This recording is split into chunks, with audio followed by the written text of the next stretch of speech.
Sisyphus Hill once again. I like that my legs are finally getting stronger. Well, they've been getting stronger for years. Because 6 years ago I had a bad accident that would have been fatal, but it wasn't. Could have been. And that's one of my motivators is that I have a second chance at life, and I'm such an unusual person that it's not that I'm better than other people. No, actually, that's ridiculous. I am better than other people. And sorry if that makes me arrogant, but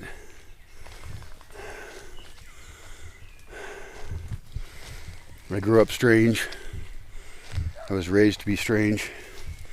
I may be biologically strange. Maybe after I'm dead, I should find some research institution nearby to donate my brain to, and they can see if it's different in any way. I did get my DNA checked with 23andMe, which is apparently going out of business. So I need to download my data from there and then back it up. Maybe share it with some people so it doesn't get lost, and then delete it off of there. Because that data, of course, data can't be kept private, so my DNA data has already been taken by people. Get by this down tree over here. But you know, both from nature and nurture and personal choice, I have ended up being a total freak. And that's a good thing. I might not be a comfortable person, might not even be happy particularly. I don't even know what happiness is. Certainly isn't comfort. A lot of people mistake comfort, material wealth, for being successful. But in my case, I'm a freak and I know it, and I might as well revel in it. And I've made hard decisions and done shit all my life that people said don't do that, and 90% of the cases it was an extremely good thing to do for my education, to benefit others, and to create an alternative to the default world that we live in, where our lives are run by sociopaths.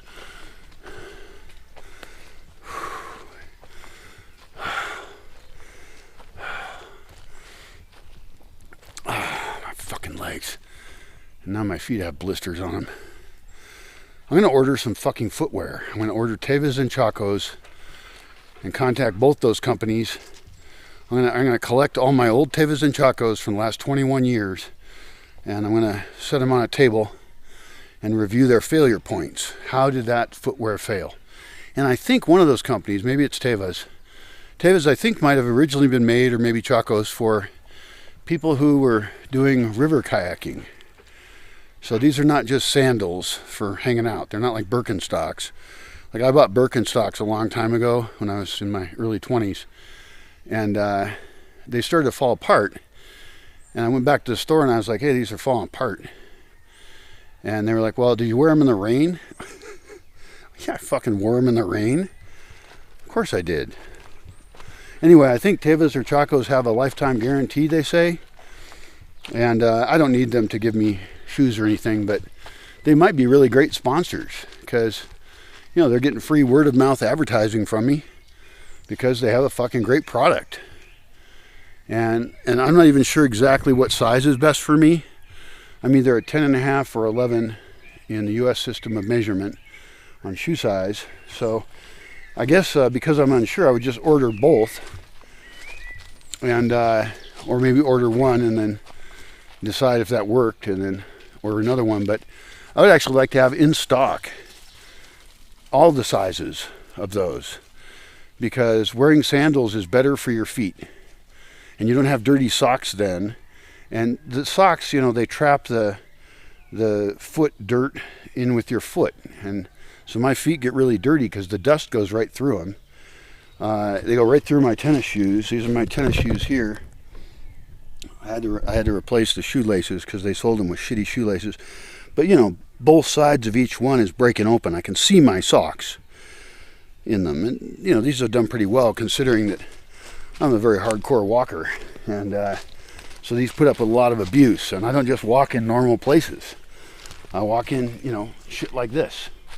All just rocks and leaves and sticks and mud.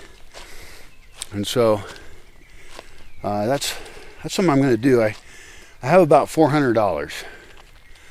But I need to keep that to pay for internet and internet hosting as well. Those are costs of being online, and they're super important. So those are not optional. I don't subscribe to any services currently. I should probably sign up on a dating site, although I don't know of any dating sites that actually work. Not for guys. And, you know, I look for pretty high quality women of a very unusual sort. So it's a very small percentage of women that would be compatible with me. So I don't think dating sites are perfect for me, but you know, they could be one way to recruit people with similar values, and they don't have to actually match up with me, but they could match up with the community I'm trying to create. This is really nice in here. It's kind of north-facing slope, so it gets all these beautiful oaks. Slope matters so much in the direction it faces. So that's why my map is going to be so important. Up here, there's a field I talked about before, this big piece of land here. The problem with this piece of land is it's really hard to get to it. But it would not be hard if you bought the land over there. And even on the map I got, the drone went over the edges of my land. And so I can actually see where a road would go from that piece of land over there, where a road could easily be made that was good to get to. And then along slope, you could run it to connect this big piece of land up here. And that would open up the land and increase its value. This is one of the reasons we should not, I've said this before, we should not consider the property line in the design as being that important. We should design the land not in a selfish way of like, what can I do on my one piece? Now this is a big piece here. This is like, I don't know, probably 80 acres, 60 acres. Not really sure where the land boundaries are at. Beautiful, beautiful potential views. And fairly close to town, which is nice, I guess. I mean, I prefer to live further away from town, but if we think about these lands working together with each other, you can increase the value of all the land if you make it so the people who have one piece of land can benefit from the connection to the other, in this case, road access, right? So I would bulldoze from way over there, you can't see it from here, across this to get to here, and then this amazing spot here, I could design a whole town there. Which gets into why I need to know more rich people. People with a lot of resources who have at least not incompatible values with mine, and who will fit in well with the local communities, and you know, live completely off grid, you know, all on rain capture, all on solar, root cellars, food forest farming, those kind of folks. Because a lot of rich people have a lot of resources because they inherited it.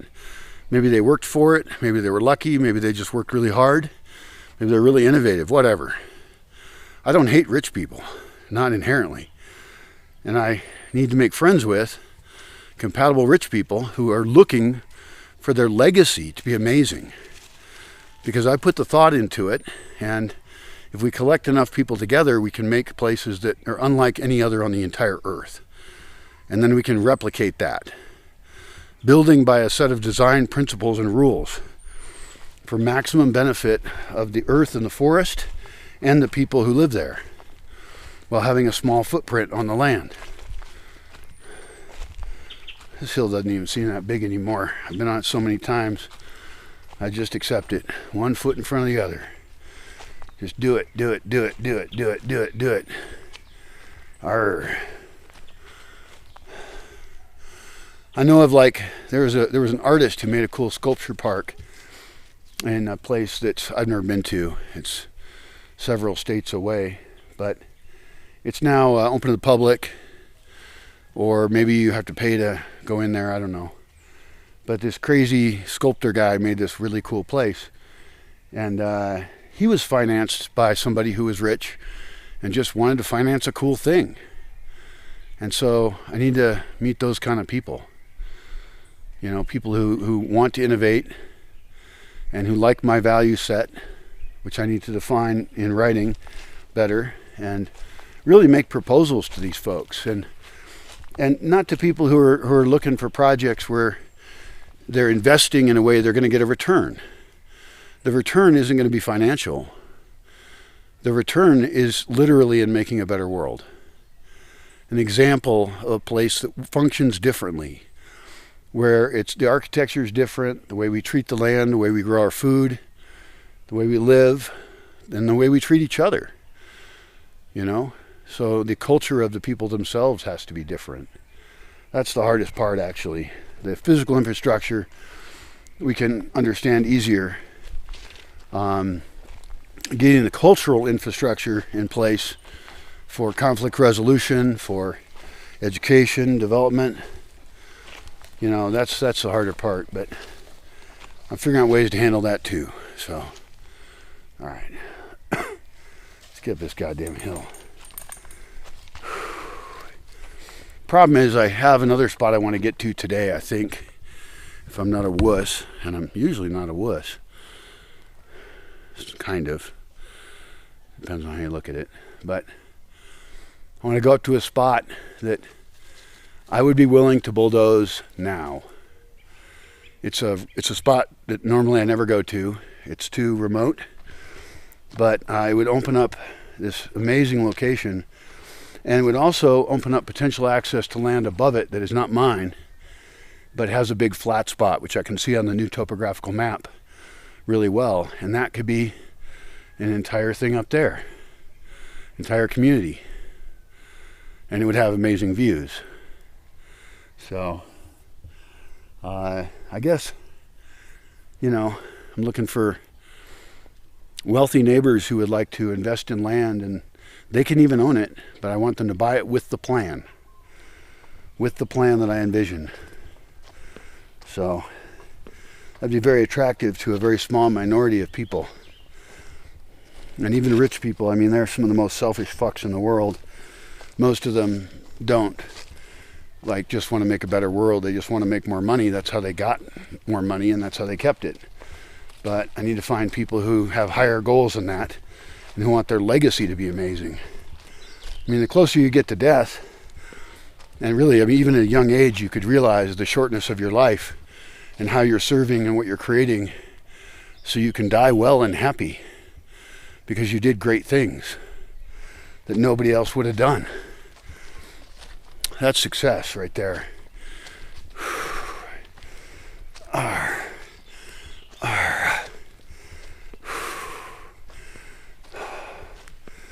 This tiny bridge up here. I'm always worried I'm going to fall off that bridge, but whatever. I never have fallen off of it because I pay the fuck attention. Which would be funny if I fell off right now. Oh, it didn't. Made it. It's a very small bridge. Do I need to walk up to that place today? No, I already did that walk recently. Oh, yes, I do. Because I need to plan for which trees, if any, I would cut down in that spot. I haven't cut down any up there. And I hate cutting down oaks. Pines I don't care as much about because they just fucking grow everywhere like grass. If you have a sense of time, a larger scale of time, I don't worry about cutting those down. And I don't even worry about cutting down a bunch of white oaks, so I'll probably top them. That'd be better. Fuck, I'm tired. And it's early in the morning. Cover this place in valuable plants.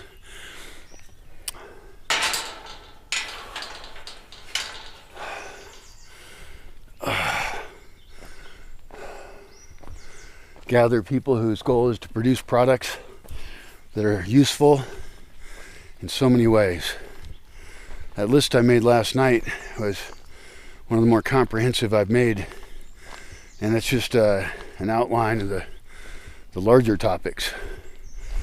But even under the crafting area, like a maker space, there's so many different types of crafting we can do.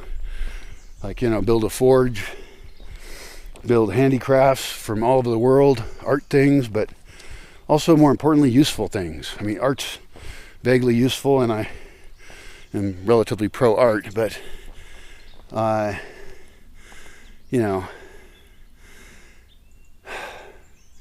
changing out our infrastructure that we live by is actually the more important thing. It could be that art is a transitional thing as well, because we can sell art in other places at higher prices, and that's cool. But I need to come up with very primitive solutions for things, and some of those things can be based on scavenging and using the garbage of the industrial world and increasing its value.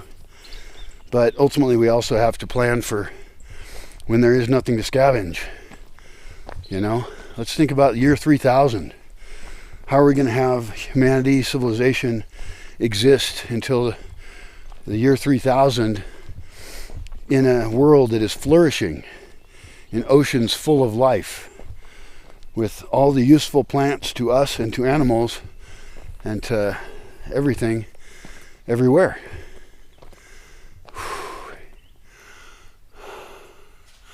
The sun is almost poking out, but it's still comfy out. This is so awesome. I think I'm going to have to take a couple days off from walking, because my feet are going to start bleeding, and I got to take care of my feet, I guess. Maybe do some stretching exercises and fix my legs up better.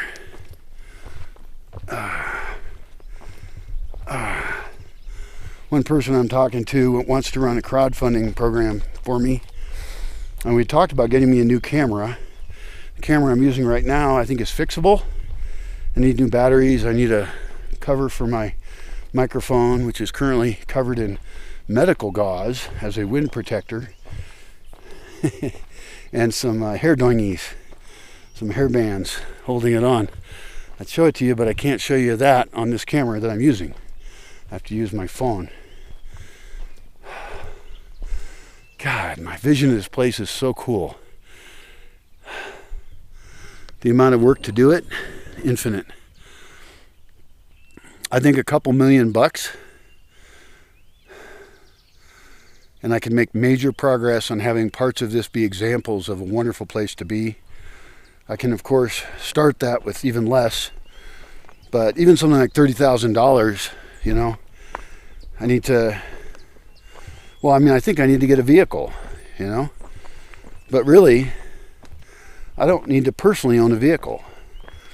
I think the personal ownership of vehicles may be a bad idea, because that vehicle isn't being used most of the time. It's a mostly wasted resource. So that's a big problem, actually.